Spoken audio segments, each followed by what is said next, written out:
Hi and welcome along to the AFTV Tactical Insight Show with my man Graham. How you doing, Graham? 1-0 to the Arsenal, 1-0. No? Robbie, Yeah? let it go. Let it go. Let it go. That's what Kenny Ken saying to me. Like, let it go, let it go. Let what go? I was a bit worried about it yesterday when I thought he was going to grab you. He's a big guy, isn't he? And you know what? What's he got against Ozil, man? He's obviously... Kenny Ken, what you got against Ozil? You know, I knew when I asked him that I was going to wind him up as well, you know that. But I had to ask it because, and I hope, you know, maybe you might be able to address that today. There's a lack of creativity without Mesut Ozil in the team. Don't get me wrong, I'm not having a go at Emery here. I know a lot of people was asking what's my opinion on it. I think Emery's kind of right at the moment, you know what I mean? He's not delivered Mesut Ozil. He didn't play that great last season. And there are a lot of young players that are coming in and they're hungry and they're delivering, right? So they should play. But I just hope that Ozil's not just, that's it, he's done completely. Because I do feel we still lack a bit of creativity. You know what I mean? Are we creating those chances for Nicolas Pepe to get in behind? Why does he get the ball every time and he's facing with his back to the goal? That's not what we want him. We want him running in behind, creating a threat. Aubameyang, you've got to get the ball in behind so he can use his pace. I'm not really seeing that at the moment, you know. So, but... I know we're going to talk about that, and it is earmarked on some of the points I've got down here today. But let's just go back to the Mesut Ozil debate. When I came up today, I met a guy at Charing Cross, Kiba, his name was. He said, you make sure you let Robbie know what he's sort of playing devil advocate with Ozil. Let's have his opinion. Should Ozil be in the team? And I think you've already said to me... He shouldn't be in the team at the moment.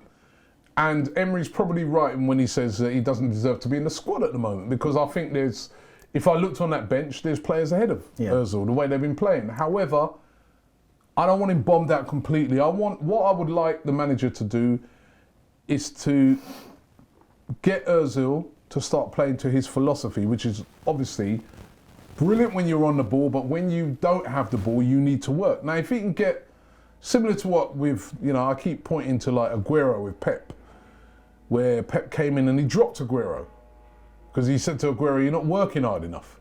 And now Aguero does work hard. You know, I want him to see if he can do that transformation with Ozil. If Ozil doesn't put in a sufficient amount of work, then he doesn't get in the team. Yeah. Nobody should be in the team on reputation. Nobody. Let's just take the emotion out of the argument for a minute, Robbie. And you know me, I've been a massive Mesut Ozil fan over the years, and I feel privileged that Mesut Ozil played for our football club, right? But I think Kenny Ken nailed it on the head yesterday when he said that Mesut Ozil experiment. He uses the word experiment. I wouldn't use that. I think that's a bit disrespectful, Kenny, to say experiment. But the Mesut Ozil plan for Emery ended on the 29th of May this year in Baku. When he sloped off the pitch, that, I think, was the end. And I think, I said it myself yesterday on the interview on AFTV, I think you only have to look at what happened in the summer. The club wanted to sell Ozil. Now, there's a disconnect between Emery and Ozil. Whatever you think, he is our best connector. I agree with that. Even now, even though he's no longer the vintage Ozil, he's on the wane. He's still the best player in that position we can have, but he doesn't offer to this team what Emery wants, and that is the high press, the work rate off the ball, and I think Kenny's right in that. And to be honest with you, I love Mesut Ozil watching him play, but the club have decided that this is too much going on. Do you remember a few years ago when the Sanchez thing was disrupting the dressing room? And I think they don't want this with Ozil. And I think the club are looking to loan him out in January. That tells you everything. Emery is not going to play him. He's played him in 2 games this year, against Watford away and Forest in the Carabao Cup. He's not looking to play Ozil. And the simple fact is, he wants the youth, the high intensity of the likes of your Willock and the Ceballos. And we're moving into a different model now. And I think the Ozil ship has sailed. I hate to say that, and people are going to give me thumbs down on the video. Look, just respect, whether you agree with it or not, that is the position the club are taking, and I think the hierarchy are following the manager. They're backing the manager, Obviously backing the manager on this. And do you know what? He was badly missed yesterday. I was talking to my son Cameron on the train going home last night, and when you say, what was the highlight of that game? When he said to me that the highlight of the game was when the guy ran on the pitch and shook Nicolas Pepe's hand. Yeah, the one in full Arsenal kit. Yeah, and the thing is, your brother Laurie made a good point. When he ran on the pitch, so that Pepe knew it wasn't threatening, he stopped, didn't he, and bowed to him about 3 yards away from him. And then he ran down the other end, took his shirt off and dived in our penalty box. If that had been Mane, they'd have got a penalty. But hey, you're full of jokes today. I've got jokes. But no, that was the best moment of the day yesterday. And I've got some stats up here on the game yesterday, Robbie. It wasn't a classic, was it? It wasn't a classic. 1-0 to the Arsenal, the old George Graham 1-0 to the Arsenal. We played a 4-3-3. Bournemouth played a 4-4-2. Eddie Howe's teams are well renowned for their pressing, but I have to say, first half they sat off us. They were very lethargic. And I thought we started really well for 20 minutes yesterday. Great pressing. We were pressing from the front yesterday. In that first, Saka, Aubameyang was leading the press, and Saka was following him, so he was the trigger. And we were pressing well from the front at the start yesterday. And in the first 15 minutes, we pinned them back. Pepe's come in for some criticism, Robbie, but I thought he started the game really well. And in the 60 minutes he was on the pitch before he was hooked, he created 3 chances. Assisted the goal with a corner. And should have had a penalty. And he completed 3 dribbles. So, and I thought he started the game really well. And should have had that penalty, as you say. And Rico is the defender who basically takes him out in the box. Nailed on. But according to VAR, it's not a clear and obvious penalty. Or in other words, we don't want to make the referee on the pitch look a mug, so we'll allow it. That's how it's coming across to me at the moment. But listen, we got away with one the other day when I think Socrates handled it. So, you know, when you remember that one, we hit his shoulder. Yeah, I said it last week. Yeah, we got away with that one. So listen, we got one back. Let's look at our shape then, Robin. I'll tell you how we started in this game. We started on the front foot, I thought. There's our line-up, 4-3-3. Chambers once again filling it right back. The Socrates played well, actually. And I've got him down as my man of the match. And I agree with that. He had it was excellent. Most touches, most passes, second most clearances, and also he attempted most tackles in the game. And I thought a tactic that we used in that game was Leno was kicking out towards Chambers on the right side. Yeah, and he was getting flicked a bit reminiscent of when they used to do it with Bakary Sagna, I remember. Yeah, exactly. Yeah. That's a really good point, actually. And I thought that his height in those situations is invaluable. He also made an absolutely vital interception, Robbie, in the first half. When they had that one chance at the end of the first half, didn't they? When I think Wilson got in and he made a vital interception. So that was our back line. Kolasinac, who I noticed is not moving up so much as he... Yeah, he stayed back, didn't he? Stayed back a bit, and his crossing is still pretty woeful. Yeah. And I think Tierney can't come in quick enough for us in that area. And I think one thing we need to recognise is that when people that criticise the style of play Emery's playing, that when he gets Bellerin at right back, Tierney at left back, and Holding in the middle with Louise, I think that will be the partnership. We'll have more control out from the back, and that's going to be vital, Robbie. And the reason I say that is because I think Socrates' passing yesterday was woeful. And I think what they do, teams, is they press on to Xhaka and Guendouzi as our midfield pivot, and they allow Socrates to have the ball when he has the ball. And yesterday, Socrates, his pass completion rate was only 72%, and he was locking a lot of aimless long balls that were going out. So that would improve us. And I think people that criticise the style of build-up with Emery, I think when he gets those 3 players back, Bellerin, Tierney offer us more both ways, and Holding with his superior playing out from the back would improve us there. So that was our midfield. I thought Ceballos and Guendouzi were forward-thinking in the game, particularly first half. Xhaka was that defensive holding guy right in front of them. Didn't do anything wrong. Played all right. There was one time when he missed a header that came through the midfield, but apart from that, great performance by him, I felt.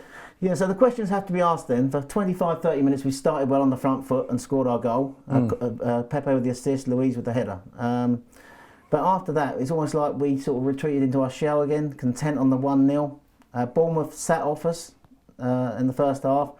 And the question I've asked here is, why are we incapable of playing 2 good halves of football? Because I've noticed a trend under Emery at the moment. We seem to be sort of like playing 1 good half, 1 bad half.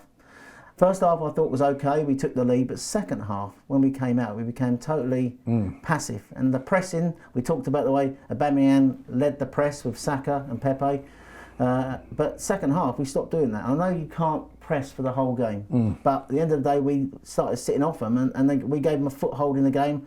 I thought Billing and Lerma started with their physicality to sort of get control. Billing's tall, isn't he? Tall He's guy. a big guy. He's got more of a control of the midfield, and they started pressing us back. And then Pepe was hooked. I thought that was quite significant that he took Pepe off and not Saka. And Saka moved over to the right, and Martinelli, who was excellent in the week, came onto the left and offers us more intensity. Yeah. Neatly got booked, didn't he? Yeah. It's sort of like That was a decent booking as well. He took one for the team. Took one for the team. You know, I like when he did that. So second half then, we're sort of like, seem to be content on the 1-0. And I think a lot of people didn't like the way Emery sort of like, not getting, they don't like this style of play. And I think the fan cams reflected it yesterday. I think when you're at home to Bournemouth, the question is, are you happy with the result? Are you happy with the performance? I'm happy with the result. I think sometimes... And that's what matters, isn't it? So, you know, as I said, going back to the days of George Graham, right, where it used to be like that every week. It was, you know, there was not a lot of great performances, right? But we knew that if we went 1-0 up, that was it. Game over. More, you know, 90% of the times, that was it. We've won. If we can get to that level, I don't think we'll ever get to that level with the defenders we've got, but if we can start to, you know, be a disciplined team, that's the first step. I think what he's looking at the moment, he's trying to build something. So he's trying to make the team more harder to beat, right? Now, that's sometimes the first step. Make the team hard to beat, then you start adding certain things afterwards. Maybe he's looking at it that way, but certainly... Yeah, I mean, you look at the team and there's a lot of attacking players there. And you just felt in the second half that why didn't we, you know, we should have went from a little bit more. I mean, we had the chance that Aubameyang missed, that hit the post. Yeah. But we only had, if you look at the stats not a lot of yesterday, chances, 12 shots, 2 on target. 444 passes with a 75% accuracy. Bournemouth weren't a lot better, were they? 47% possession, 10 shots, 2 on target. Their pass accuracy less than 50%, 405 passes. It was a poor game. That suggests, though, with that pass accuracy, that our closing down was working. That, you know, because that's what I loved about the first half. We were rushing them. So even when they were trying to make passes, they were just not finding their man because they were having to do things hurriedly. And I like that. But can we sustain that over 90 minutes? Can we do that against better teams? That's the. Can we do that against City? You know, what I mean, can we do that? You know, because if we could, I think he's trying to turn us into sort of like a Liverpool, Man City sort of style of team. Yeah.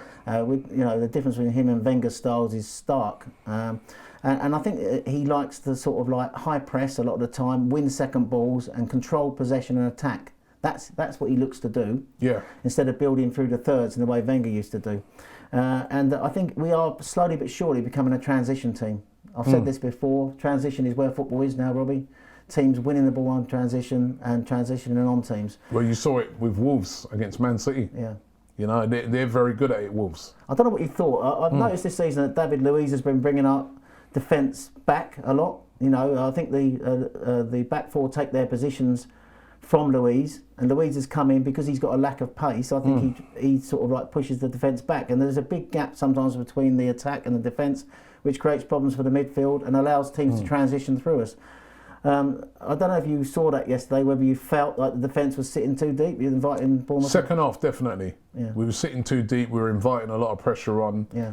And again, those are some of the things that people are a bit critical for. They're like, why not be on the front foot? I mean, we had them on the ropes. Yeah. Well, maybe not on the ropes, but we had them where we wanted them in that first half. Obviously, they're going to come and they're going to improve in the second half, but what I felt about that game is that we've got this guy here, and Aubameyang, he's an exceptional player, as we all know. Yeah, how many times did he get the ball yesterday in that second half? How many times did he have the ball where we had to have a chance to have a shot or anything? He just didn't get no service. Well, we lacked a connector, didn't we? You've got to service this guy. And this is where we go back to the whole Ozil thing again. You know, is he that guy that could be there, you know? Can I just throw something? That's all I'm saying. Yeah, I'll throw something into the debate here. We talk of the way that Emery likes to play. I think the big miss at the moment is Lacazette. Yeah, definitely. Because what Lacazette does is Lacazette comes into this hole here. Yeah. And we talk about a lack of connectors, poor decision making in the final third, a lack of connections, combinations. Just imagine when he gets Bellerin up here, Tierney up here, and he's got Lacazette here. Lacazette will come into the hole, drag, and then you're going to have sort of like Pepe and Aubameyang coming in from the wings, and Laka will be coming into here. He's a massive miss. I think you've got to sort of like, as much as you're saying we're missing an Ozil type character, Ozil doesn't suit the way Emery likes to play. You've got to remember he likes sort of like fullbacks high, inside forwards. Wingers coming inside to create the space for sort of crossing. It's not like Wenger where you sort of like play the beautiful possession football through the middle of the park and sort of like try and play through the thirds with say a Santi finding Ozil and then Ozil looking to sort of like use fullbacks or to play in forwards. His system doesn't suit that style of play, so I think that Lacazette is pivotal.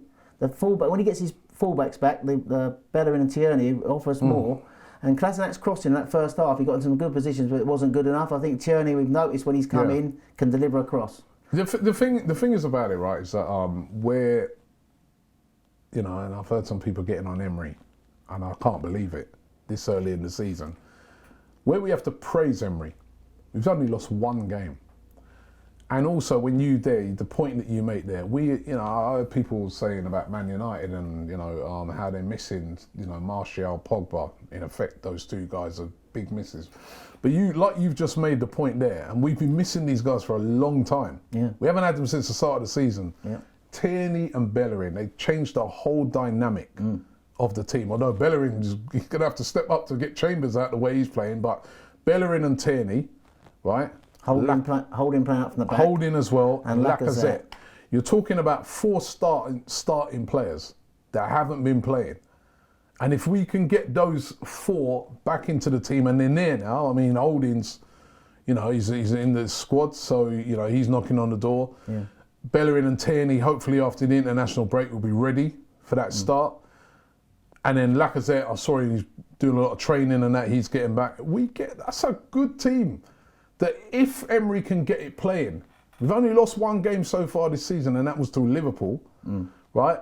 We 3rd in the table. We haven't been playing brilliantly, but if Emery can get that team playing and make it hard to beat, there's some attacking players in there that can hurt teams. So that is something to be quite excited about. But it's getting them all in, and it's getting his idea of playing into them, isn't it? Absolutely. And I think the other point I wanted to raise today is about the Pepe's in the team. Now, I think, as I say, I thought yesterday for 60 minutes he was okay. He did sort of like some good things in the game. He got the assist, he had some dribbles, and he created chances. And then second half, obviously he dipped a bit when the team dipped and he got hooked. Now, I've sort of like thinking about this last night, do we play to his strengths? Now, one thing we don't do is get the ball to him quick enough. I think the build-up play in the midfield's too slow. Sometimes Xhaka, who wants an extra touch, doesn't release the ball quick enough. And I think to make him effective, when you're possession-based, doesn't suit him because more counter-attack suits him. Yeah. So, and I think sometimes either counter-attack or play the ball early, get it to him before they get players around him. Get the ball in behind, get him running in with it. And every time, as I said, he's getting the ball, he's got his back to the goal, right? Or he's having to take on 2 players, right? You see a lot of times with like Raheem Sterling, they get the ball in front of him. Then he's running in on players. He's absolutely terrifying when he does that. Same guys like Zaha and that. You've got to play to their strengths. Get the ball in front of them. And Aubameyang as well. But if you look at Zaha... And these guys, they will terrorise teams when he's, And that's the thing, isn't it? And I think Lacazette is like that... Pivotal to that, Pivotal to that system. The focal point, somebody who can sit there to drag a centre-half out and then get the ball, get these players running in beyond. Yeah, running in beyond. And that's where you've got that. The best is yet to come from Pepe. I've seen, even yesterday, as I said, he should have had a penalty. And he made that penalty because of his trickery and skill in the box. And the defender, Rico, wasn't able to deal with it and took him down. Right? So there's good signs. The delivery was brilliant for the corner. I mean, how many times have we, Sonny said yesterday in the video, I could take a corner, right? I'm sorry, Sonny, right? We've had players over the years at Arsenal. I've hardly seen a decent corner. And that was a perfect corner. It was a brilliant move, training ground move, where Louis run off, bang. Got in ahead of Callum Wilson. Got in ahead of Callum Wilson, bang, brilliant goal. I don't think our delivery from set plays has been great this season. I think terrible. Man United hit an all-time low at Man United. Yeah. But And I think when you send the centre half into the box, why you don't get the ball in there? Yeah. Because a lot of time they go short all the time. They go short. I mean, I can understand it. Very occasionally, but... Yeah. Man United, I could see why they're going short. Man United got a lot of tall players in there, McTominay, Pogba, stuff. But then vary it. Vary it. When you don't vary it, And if you're going to do that thing where you play that short, you do it quick. Sometimes we do it too slow. There's one time we did it yesterday, ended up passing it back to our keeper, I think. So... I mean, what did you think of the midfield performance yesterday? Ceballos and Guendouzi. I liked Ceballos in the first half very well. I think Guendouzi is just so consistent now. He works so hard. I loved yesterday. There was one time he lost the ball, run back literally the whole length of the pitch and retrieved it. With a block, he was excellent. I thought Xhaka was steady. He protected the back four. Yeah. I noticed that he kept dropping in to help out the back four. I really liked that. He made most clearances. Xhaka most clearances. Yeah, I thought Xhaka had a good game, and Can we just also point Guendouzi out? That last minute when they were pressing Bournemouth, he got an absolutely vital interception. The ball was coming across, and he got there ahead of the Bournemouth forward. And knocked it away. His work rate is phenomenal. Yeah. Guendouzi, he's absolutely phenomenal. So it's hard to see how he's going to lose his place in this team. Well, you can't take. I like these three in midfield, right? Sometimes Xhaka, I'm like, maybe Torreira. A Willock in there or a Torreira in there, but if he plays like he did yesterday, you know what? All right, so I'll tell you what it is with Xhaka. For me, there's certain games I've got no problem with him being in. But the game the other day, for instance, against Man United, I was like, I wouldn't play Xhaka. You need legs in that midfield. I've looked at their midfield. Their midfield's poor. I would have put either a Willock or a Torreira in there. Lots of legs, lots of energy in there, Xhaka. But, sometimes... We've been having this debate all season, Robbie. And we have. For me, Torreira should be... We should play a pivot in front of our back four. Torreira's got to be one of those players, because for balance, he offers us something in that midfield no one else can do. Yep. He can screen the two centre halves. He's got positional awareness. He can tackle, and he can just play the ball. And I think sometimes I'm not against Ceballos sitting in a two, because Ceballos, them two, Torreira and Ceballos in the week in that Europa game, their build-up play, technical skill, progress the ball forward really well. And then you can play, say, Willock forward, and Willock and Ceballos could either interchange, but he's not going to do that. He's literally, he wants Xhaka as his ball progressor. And I think he's one booking away from a suspension. That'd be interesting to see when he gets already. Yeah. So that'd be interesting to see. So, look, I thought yesterday the other thing I wanted to touch on as the final part today is on the style, because obviously a lot of fans yesterday were very critical about the style of football and the comparisons are going to be made between the Wenger style of football and the Emery style of football. Now, first of all, I'll talk about results. Right, the last 23 home games of Arsene Wenger, he had 19 victories. The last 23. Always very strong at home. Strong at home. 19 victories, but he scored 63 goals, and we only conceded 21. So that's a 42 goal difference. Now Emery, first 23 home games, his record is pretty good. Only Man City and Liverpool got a better home record. He's won 17, but we've only scored 45 goals and we conceded 20. 18 less goals. So the fact is, the criticism is going to be we're not scoring goals at home, and they're going to criticise the way that he sets up in this sort of restrained sort of style. And we don't... Did you notice against Aston Villa when we were sort of like behind in the game and we were down to 10 men? We went for it and we had 26 shots. Yeah. With 10 men. We already know he's a reserve manager. Yeah. When I say reserved, not reserve, reserved manager, in that he's pragmatic. He's not going to change, is he? He ain't going to change. I can't see him changing. I can't. I don't think we're going to go out and beat teams 5-6. Like City. I think he's going to be a... I think we only got 11 goals in the last 8 games. Yeah, he's going to be a 2-1, 3... never know. Maybe when Lacazette comes back. Maybe when the fullbacks come in, we might be a bit more exciting. But for now, he's just making us hard to beat, and we're getting the results in, and that's fair enough. So the home form is reasonably good. As I said, 17 wins, Emery. People would criticise him, might not like the style, but the facts are he's won 17 of his 23 home games. And it's not going to be the home form that determines where we get in that Champions League next year. It's going to be the away form. And that's what he's trying to improve. I think people have to realise he wants a more solid structure for when we go away from home. And you could argue last week against Man U, we should have been more front-footed against a side who we consider to be sort of like not like the Man United teams of old, and that's a fair point. But I think he's trying to improve us away from home, and I think this is what he's looking for. He's looking for intensity, youth, hard work, pressing, and a team basically that sort of is moving in a different direction from what we're used to as Arsenal fans. And I think the fans have got to give him a chance. Criticise him if things don't go right. That's fair enough. That's what football's a game of opinions. Football's also a game of fine margins. Under Wenger, we were used to beautiful football, but we also got blown away 8-2, 6-0. Remember coming out of those games feeling absolutely flat. You do sort of like sense that we're not going to get an 8-2 the way he sets up, or a 6-0. No. So, but fair enough. People might not like the style, but I think the away form. I think he sees as he's got to improve us away from home, Robbie. And I think that yesterday wasn't a great performance. I think we have to say that it was not a classic. It was a 1-0 win. It wasn't a great watch. But in the end of the day, I would rather see us win 1-0 and play poorly than sort of come out losing the game 4-3 and thinking that was a great game, but we didn't get the 3 points. And I think that's for me what I took out of that game yesterday. Okay, well listen, a tough test will come in our next game after the international break. Sheffield United away from home. They played very well. Put a lot of work in that defeat against Sheffield, against Liverpool. So it's going to be a tough away trip, and their fans were electric, and it will be a nighttime game as well. So that is going to be a difficult one for Emery. But at the moment, so far, I think we started the season in decent shape. There's better to come, I think, when certain players come back, and I'm feeling, relatively optimistic. Just before we go, let me ask Graham. So far, out of 10, what would you give Emery? I think this season. Well, if you look at it, I look at our points tally, and I think the only game where we've dropped points, where I expected us not to drop points, was Watford. Had we won at Watford, I would be giving him 9 out of 10. So I would say, at the moment, I'm giving him a 7 out of 10.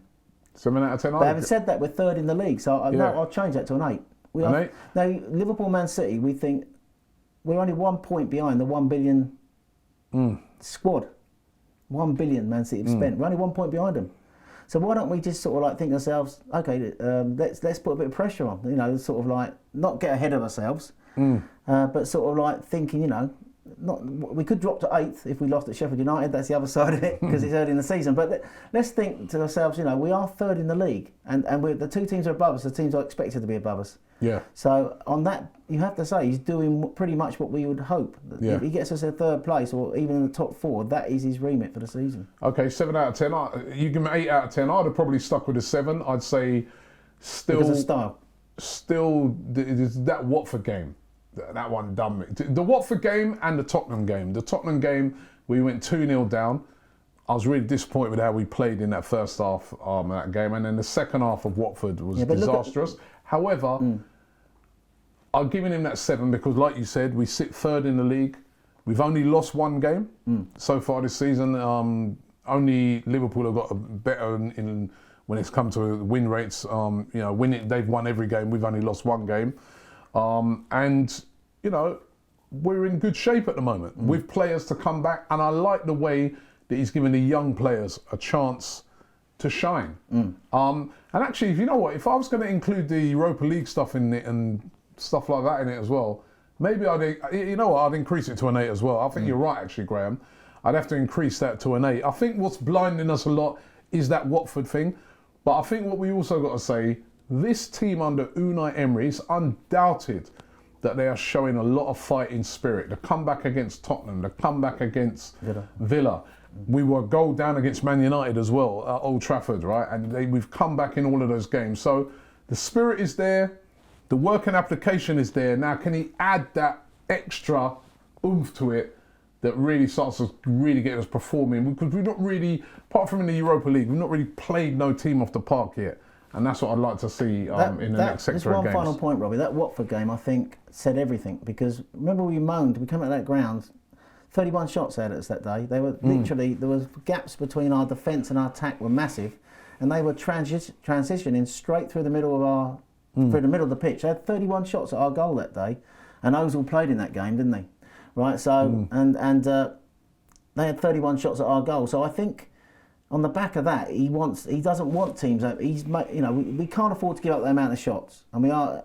The argument against this is finally that we are winning without playing well. Some people would argue that's unsustainable, and maybe last season that showed. So that's the other argument. We're in this position as the season pans out, Robbie, we'll see how it goes. They're the two arguments, but he's trying to make us more solid, so teams don't have shots at our goal. And that Watford thing, I think, was a blueprint how we shouldn't be setting up, because they had 31 shots. So he's trying to make us more defensively solid at the expense maybe of creativity.